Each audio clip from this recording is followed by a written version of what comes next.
college doing really artsy type live experiences of multi-art interlocking.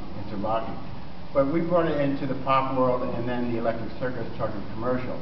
So that's one important factor the factory played as a fulcrum of changing the way people related to arts and taking away the distance of art and bringing an involvement and participation in an art event, an art scene.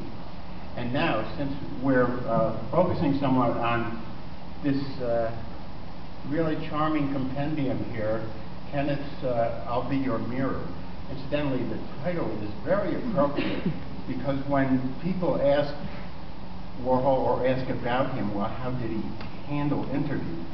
He was very much a conceptual artist from the line of Duchamp.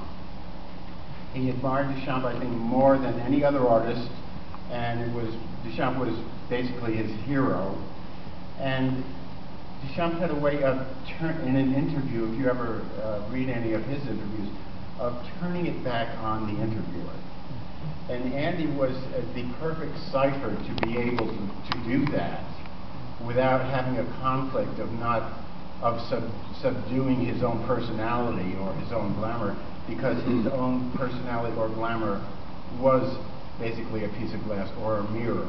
As he said in the quote, "There's nothing behind me or my work, it's just what you see on the surface." So this is the technique that Andy used, and I was there when he was becoming famous and when he became famous. And the first interviewers would come, there was a feature in Time magazine, I think, about the Brillo box paintings and the guy who originally designed them, complaining that, you know, he designed them as commercial art, and here's Warhol selling them as fine art, and that he wasn't getting recognition, and Warhol was for the Brillo boxes. And the interviewer would come to the factory, usually like 10 or 11 in the morning, from Time Life or some other media facility, and they would come with a tablet and a pencil. And the interview situation at that time, it was almost taboo or verboten to tape people. It was like an infringement on their rights. And they would come in, and typically they would take notes, ask questions, and take down the answers, notes, and they would ordinarily or previously, well, here's what they would go through. They would submit it to they would write it, they would submit it to their editor. In the first place, they had it edited into their perspective of what they're trying to present.